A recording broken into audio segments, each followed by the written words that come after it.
E rickshaw चलाना क्यों पड़ता है? क्योंकि भाई बहन को पढ़ाई हुआ लिखाई खाना पीना सब पहले तो हम झाड़ू पोछा करते थे तो उसमें मुझे पैसा मतलब कम। झाड़ू पोछा भी कर चुके? हाँ 1.5 महीना कर चुके झाड़ू पोछा और उसमें पैसा बहुत कम मिलता था इसलिए रिक्शा चलाना पड़ा। मम्मी 2 साल पहले गुजर गए, उनकी टीबी का बीमारी था।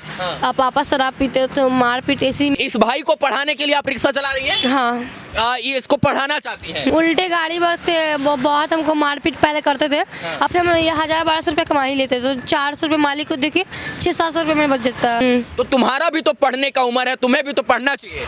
मेरे पढ़ने का उम्र है, बाकी मेरे भाई बहन के आगे और कुछ पढ़ाई लिखाई सब बंद है। जिस उम्र में बच्चों के हाथ में किताब और खिलौना होना चाहिए उस उम्र में पटना की सड़कों पर एक बिटिया रिक्शा चलाकर वायरल हो रही है। अभी हमारे साथ 15 साल की वायरल रिक्शा गर्ल ज्योति है जो अपने भाइयों को पढ़ाने के लिए रिक्शा चलाने पर मजबूर है।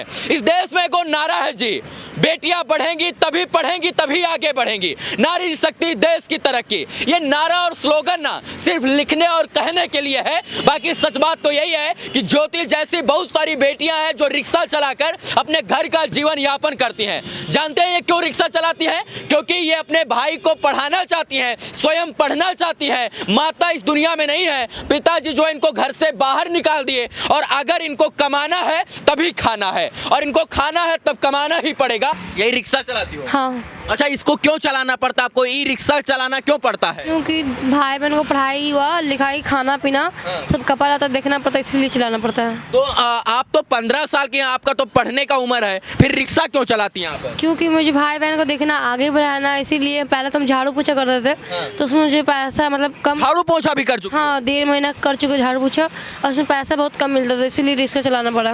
तो ये खुद का रिक्शा है या किराए पर लेती है? किराया पर 400 रुपये जमा देते हैं। किराया पर? अच्छा ये बताइए, आपके मम्मी पापा तो होंगे, तो वो जो है इन भाइयों को पढ़ाने का जिम्मा क्यों नहीं उठाते? मम्मी 2 साल पहले गुजर गए, उनकी टीबी का बीमारी था।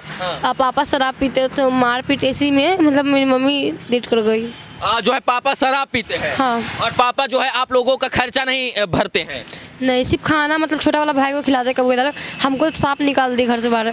और ये कपड़ा लता सब कपड़ा हुआ सब ऐसे पढ़ाई लिखाई सब इन लोग को हम देखते हैं। तो कितना साल से ही रिक्शा चला रही हैं? ये तो अभी 10-15 दिन हुआ है। 10-15 दिन?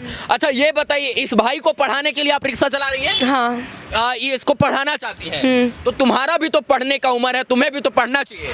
मेरे पढ़ने का उम्र है, बाकी मेरे भाई बहन के आगे और कुछ पढ़ाई लिखाई सब बंद है। क्योंकि मेरा भाई बहन पढ़ ले हम बहुत अच्छा बात है। अपने भाई बहन को पढ़ाने के लिए अपना जो है पढ़ाई आप कुर्बान करना चाहती हैं? अच्छा ये बताओ, जो भाई बहन है आपके वो कितने साल के हैं? वो एक भाई 6 साल का और एक भाई 10 साल का और एक बहन भी है। आज हम पता क्यों आए आपके लिए? हम आपसे कहेंगे कि आप रिक्शा चलाइए और जो पढ़ने का खर्चा होता है वो हम लोग भरेंगे। अगर आप पटना के किसी कोचिंग किसी कॉलेज में पढ़ना चाहती हो तो बताएं, वहाँ पढ़ना चाहती हैं तो किस चीज़ की पढ़ाई पढ़ना चाहती हैं? हम मतलब परीक्षा देने का मतलब पढ़ाई करना चाहते हैं। किस चीज़ का? मतलब मैट्रिक का परीक्षा देना चाहे तो कुछ का। अभी किस क्लास में है? अभी तो 8 क्लास में, पहले 2 साल पढ़ाई छूट गया। हाँ। तो 8 क्लास में थे तो फिर मेरी मम्मी डेट परीक्षा नहीं दी तो मुझे स्कूल से निकाल दिया गया। आपको स्कूल से निकाल दिया गया? हाँ। अब स्कूल में नहीं जाती आप? नहीं। तो आप दिन भर रिक्शा चलाती हैं? अच्छा आप क्या बनना क्या चाहती हो ज्योति? मेरी मम्मी का सपना था पुलिस बने, हम अपने घर में तो हम तो नहीं बन पाएंगे तो हम अपने भाई बहन को पढ़ा लिखा कर बनाना चाहते हैं। आप कोचिंग में पढ़ाई करोगी, हम बात करें क्या? पक्का? पक्का। अगर आपको कोचिंग मिल जाएगा और फ्री में मिल जाएगा तो क्या आप रिक्शा चलाना छोड़ देंगी?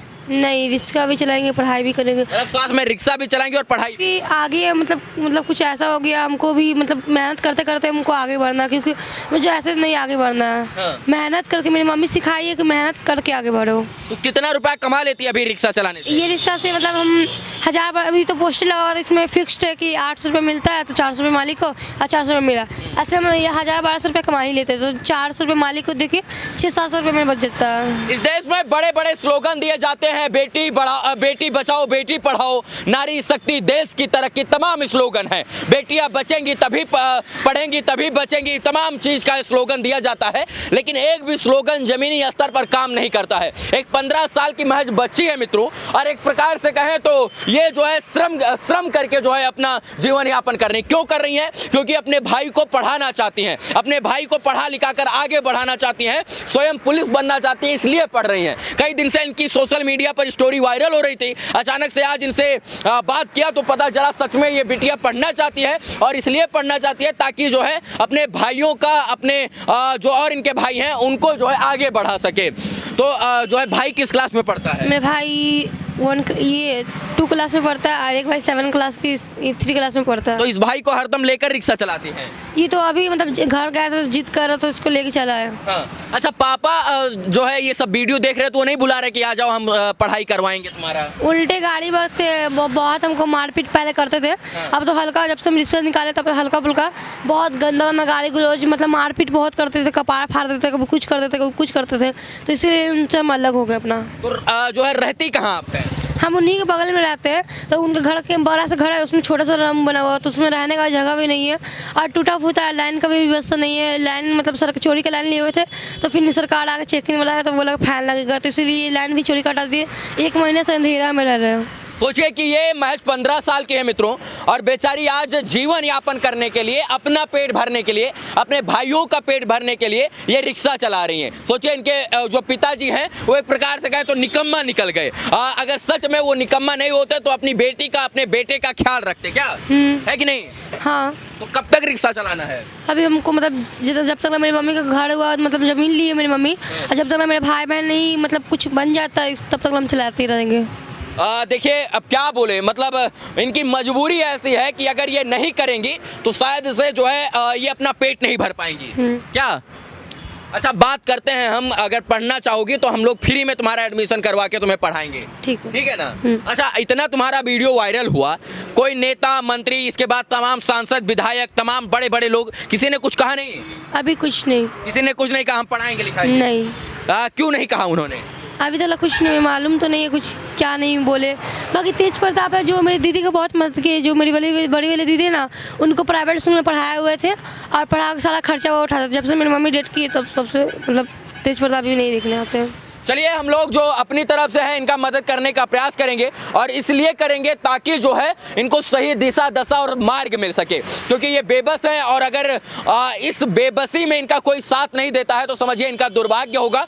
और ये बेबस है, इसीलिए रिक्शा चलाने पर ही, ठेला चलाने पर ही रिक्शा चलाने पर मजबूर हैं, और इनकी बेबसी को इस वक्त पूरा पटना, पूरा बिहार, पूरा जो है देश देख रहा है, क्योंकि सबको पता है कि बिहार के पटना की एक छोटी सी बच्ची है जिसकी उम्र 15 साल है, जिसका नाम ज्योति है, और वो अपने भाइयों को पढ़ाने के लिए, उनका जीवन यापन भरण पोषण करने के लिए ई रिक्शा चला रही है। अब क्यों चला रही है तो सबको पता है, लेकिन इसका समस्या का समाधान क्यों है? तमाम बड़े बड़े राजनीतिज्ञ राजनीति करते हैं, बेटियों के ऊपर, बेटी की तरक्की की, बेटी की शक्ति की, नारी शक्ति की, महिला की, और इसके बाद बच्चियों के विकास की बात करते हैं। लेकिन जरा सोचिए कि ये राजधानी पटना है और एक बच्ची बेबस होकर रिक्शा चला रही, इसकी सुनने वाला कोई नहीं है। तमाम नीति कानून सब धरे के धरे रह गए हैं, तमाम स्लोगन सब धरे के धरे रह गए हैं, और सड़क पर निकली ये बच्ची बता रही है कि आज भी जो है महिलाएं जो हैं वो कहीं ना कहीं अपना जीवन यापन करने के लिए, इस तरीके की छोटी छोटी बच्चियां जो है वो अपना जीवन यापन करने के लिए रिक्शा चलाएंगी और तभी उनका जीवन यापन होगा। बाकी ये कहने लिखने के लिए है स्लोगन, जमीनी स्तर पर और ग्राउंड स्तर पर कुछ नहीं है। इस वीडियो को देखने के लिए बहुत बहुत धन्यवाद मित्रों। जय हिंद।